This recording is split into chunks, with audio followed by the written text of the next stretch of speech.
Baik, Assalamualaikum warahmatullahi wabarakatuh. Selamat pagi semuanya. Perkenalkan, saya Dalvina selaku moderator yang akan memandu jalannya presentasi kelompok 1 pada hari ini dengan materi PJBL asuhan keperawatan pada pasien dermatitis atropik.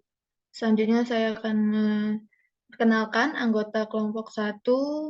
Ada saya sendiri, Dalvina, Kakak Abdurrahman, Kasih Fadila, Etika Budi, Ahya Cindi, Devita Ika, Para Pelinda, Emma Paza, Siska Santriana, Anggraini Sasikirana, Adi Ismail, Putri Peptia, Aprida, Razita.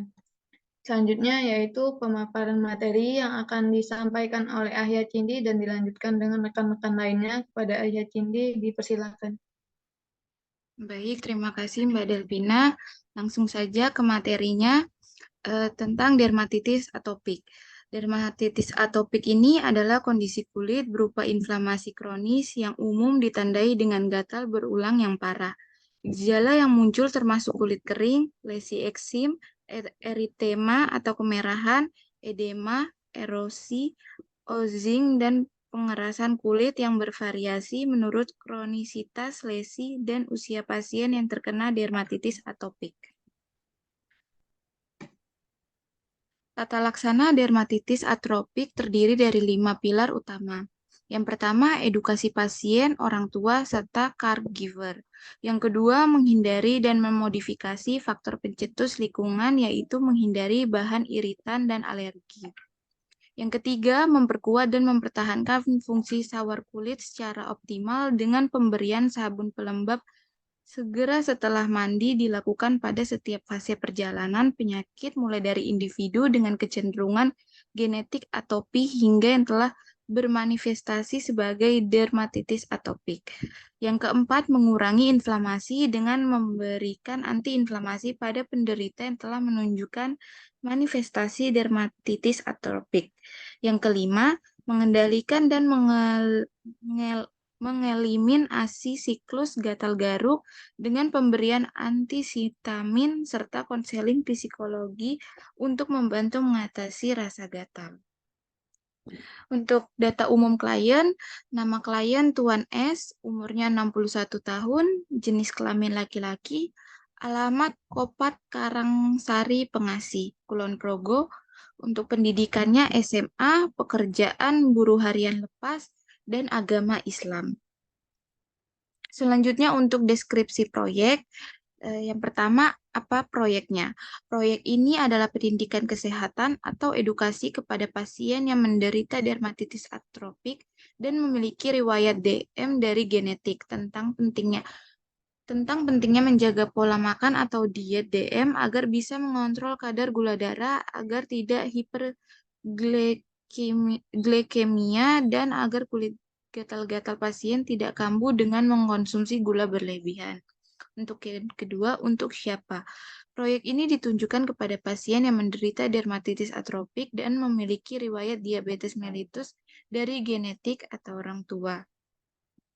3.3-nya, kapan dilakukan? Proyek ini dilakukan pada Sabtu 2 Maret 2024 dengan kunjungan ke rumah pasien. Selanjutnya, di mana dilakukan? Edukasi dilakukan dengan kunjungan ke rumah pasien, yaitu di Kulon Progo. Terus, mengapa dilakukan? Proyek ini dilakukan untuk memberikan pemahaman yang lebih baik kepada pasien tentang bagaimana diet diabetes mellitus yang tepat karena pasien memiliki riwayat DM sehingga resiko untuk mengalami kekambuhan pada luka-lukanya jika tidak bisa mengontrol gula darah. Karena Bapak juga mengatakan hanya mengetahui gula pasir yang tidak boleh dikonsumsi. Nah, dalam Penkes kami memberikan edukasi makanan atau minuman apa saja yang mengandung gula tinggi yang tidak boleh dimakan dan 3J diabetes mellitus. Penkes ini juga dilakukan agar dapat mengontrol dan memperbaiki kondisi kulit pasien yang sudah terpengaruh oleh dermatitis atropik. Selanjutnya, bagaimana dilakukan? Edukasi dilakukan dengan sesi persiapan media terlebih dahulu, kontrak waktu dengan pasien, sesi pretest, sesi edukasi dengan media poster, dan evaluasi kepada pasien terhadap pemahaman materi yang sudah disampaikan agar pasien bisa memahami dan melaksanakan diet DM. Untuk selanjutnya akan dilanjutkan oleh rekan saya, Mbak Kasih. Baik, terima kasih atas kesempatannya. Selanjutnya di sini saya akan membacakan analisis data. Yang pertama untuk masalahnya yaitu atau diagnosanya gangguan integritas kulit dan jaringan dengan kode D01290 dengan etiologi neuropati perifer dibuktikan dengan yaitu data objektifnya di sini keadaan luka kering membentuk kerak seperti sisik di seluruh area luka, tidak hanya di tepi. Tidak terdapat tanah berwarna merah muda. Yang kedua, lokasi luka berada di seluruh punggung, area belakang, paha, bagian depan kanan dan kiri, tangan bagian belakang kanan kiri, serta genitalia. Untuk data subjektifnya di sini, klien mengatakan luka timbul awal membentuk bulatan kecil di dahi, kemudian melebar ke bagian seluruh tubuh lain. Selanjutnya, klien mengatakan gatal timbul apabila mengonsumsi makanan manis, terutama mengandung gula pasir, teh, ataupun kopi. Untuk yang kedua, yaitu diagnosanya ada defisit pengetahuan, dibuktikan dengan berhubungan dengan kurang terpapar informasi, dibuktikan dengan yaitu data subjektif di sini pasien memperoleh terapi yang sudah didapatkan salep racikan dari apotek, dan pasien mengatakan pernah menggunakan terapi dari daging tokek yang dibakar lalu dimakan. Yang selanjutnya yaitu diagnosa ketiga, resiko infeksi berhubungan dengan faktor resiko penyakit kronis yaitu diabetes mellitus dengan kondisi klinis terkait dengan diabetes mellitus. Dibuktikan dengan DO-nya di sini keadaan luka kering membentuk kerak seperti sisik di seluruh area luka, tidak hanya di tepi, tidak terdapat tanah, dan berwarna merah muda. Selanjutnya untuk data subjektifnya, klien mengatakan bekerja serabutan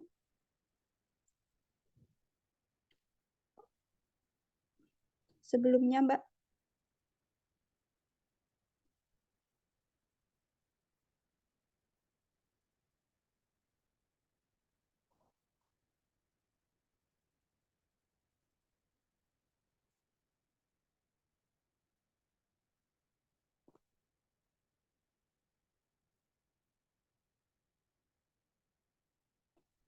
Baik, selanjutnya klien mengatakan bekerja serabutan dan sering pergi ke kebun atau sawah. Selanjutnya, Mbak.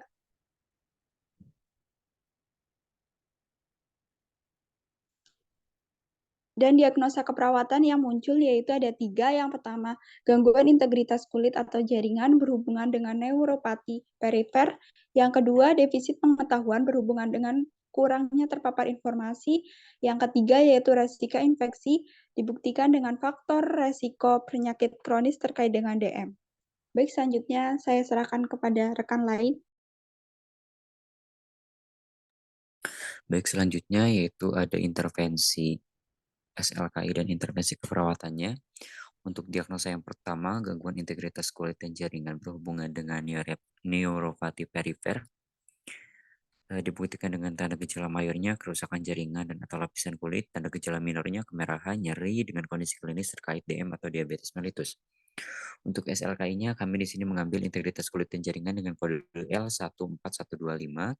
Setelah dilakukan tindakan keperawatan selama 1 kali pertemuan, diharapkan integritas kulit dan jaringan meningkat dengan kriteria hasil kerusakan jaringan menurun, kemudian kerusakan kulit menurun, nyeri menurun, kemerahan menurun, sensasi membaik, dan tekstur membaik. Dan untuk SIKI atau intervensinya, di sini kami mengambil perawatan integritas kulit dengan kode I.11353. Untuk observasinya, identifikasi penyebab gangguan integritas kulit. Kemudian untuk terapeutiknya, gunakan produk berbahan petroleum atau minyak pada kulit kering, gunakan produk berbahan ringan atau alami dan hipoalergik pada kulit sensitif.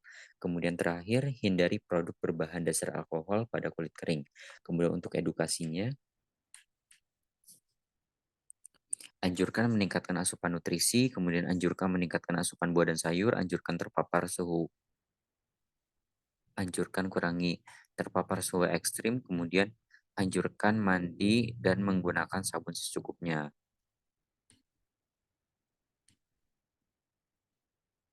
Selanjutnya untuk diagnosa yang kedua, defisit pengetahuan berhubungan dengan kurangnya terpapan informasi dibuktikan dengan tanda gejala Mayer menunjukkan perilaku yang tidak sesuai anjuran, menunjukkan persepsi yang keliru terhadap masalah untuk tanda minornya, menjalani pemeriksaan yang tidak tepat dengan kondisi klinis terkait penyakit kronis yaitu DM.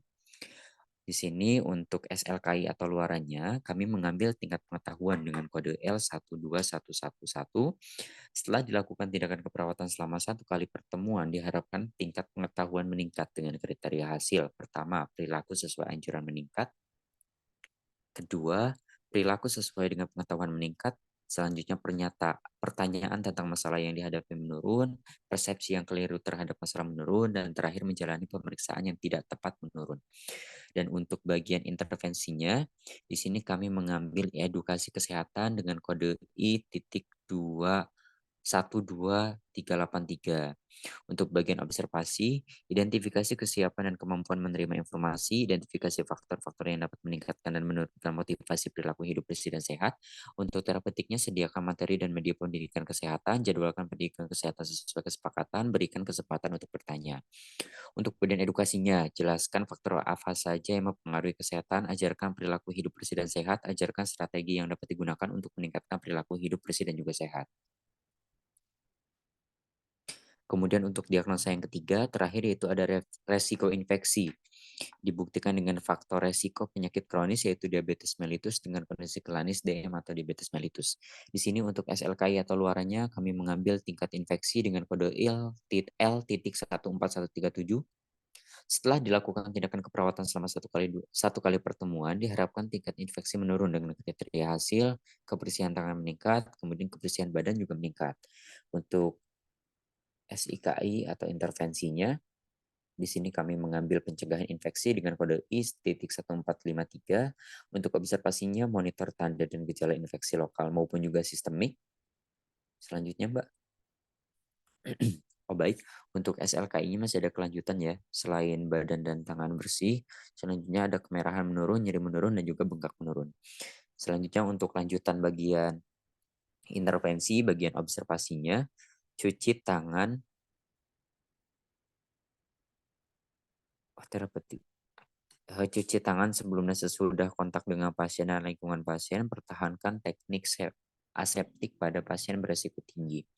Untuk edukasinya, jelaskan tanda dan gejala infeksi, ajarkan cuci tangan yang benar, ajarkan cara memeriksa kondisi luka atau luka operasi, ajarkan meningkatkan asupan nutrisi, anjurkan meningkatkan asupan cairan. Selanjutnya untuk implementasi akan disampaikan oleh rekan saya. Baik, untuk waktunya, untuk implementasi dan evaluasi proyek tanggal 2 bulan 2 2024, implementasi mengidentifikasi penyebab gangguan integritas kulit, menganjurkan meningkatkan asupan nutrisi, menganjurkan meningkatkan asupan buah dan sayur, menganjurkan mandi dan menggunakan sabun secukupnya. Untuk evaluasi, Sabtu tanggal 2 bulan 2 2024 jam 13.30 sampai jam 15. Pasien mengatakan memahami materi yang diajarkan. Pasien dapat menjelaskan kembali terkait dengan materi yang diajarkan. Masalah keperawatan teratasi sebagian. Lanjutkan intervensi. Yang kedua, Sabtu tanggal 2 bulan 2 2024. Untuk implementasi mengidentifikasi kesiapan dan kemampuan menerima informasi. Selanjutnya, Mbak.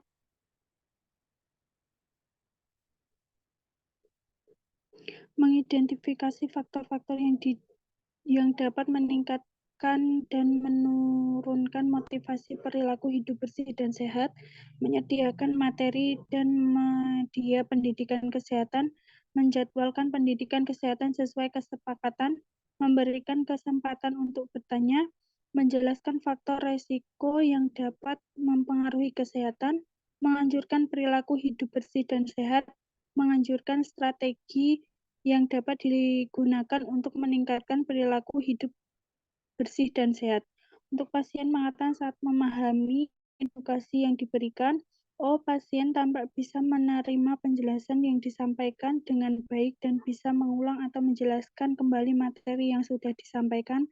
Masalah keperawatan teratasi. P, hentikan intervensi. Untuk yang ketiga, monitor tanda dan gejala infeksi. Untuk implementasi, monitor tanda dan gejala infeksi lokal dan sistemik. Untuk S, pasien mengatakan memahami terkait. Selanjutnya, Mbak. Untuk selanjutnya, implementasi mencuci tangan sebelum dan sesudah kontak dengan pasien dan lingkungan pasien, menjelaskan tanda dan gejala infeksi, mengajarkan cara cuci tangan yang benar. Untuk P, dengan edukasi yang diberikan, pasien memahami edukasi yang telah diajarkan dibuktikan dengan pasien mampu menjelaskan ulang isi materi. A, masalah keperawatan teratasi. P, hentikan intervensi.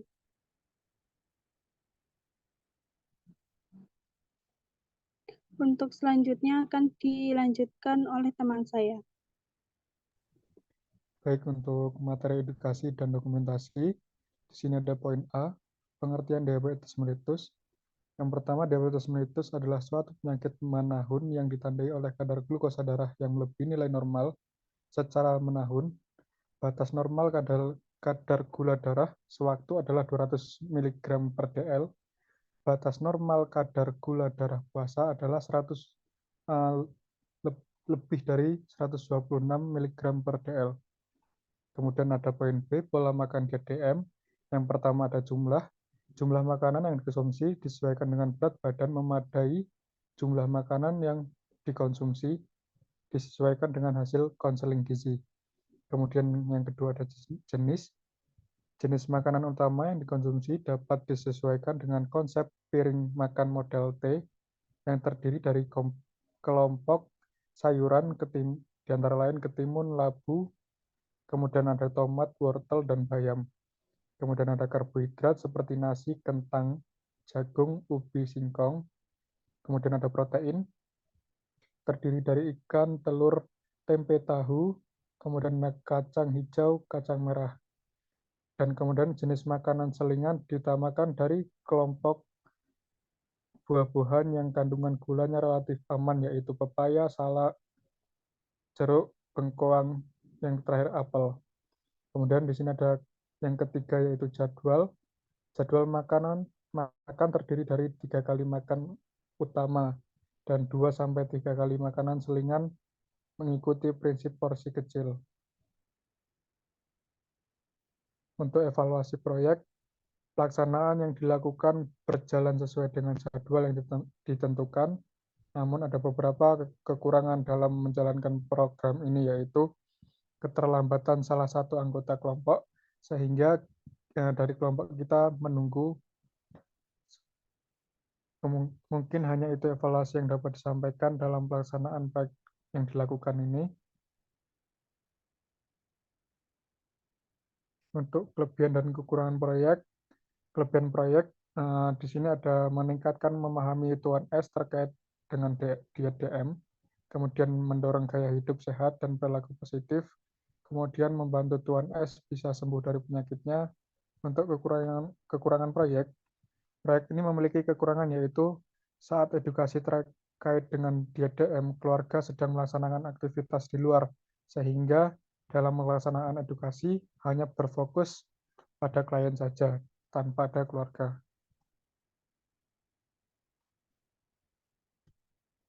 Berikut adalah daftar pustaka. Waktu saya kembalikan ke moderator.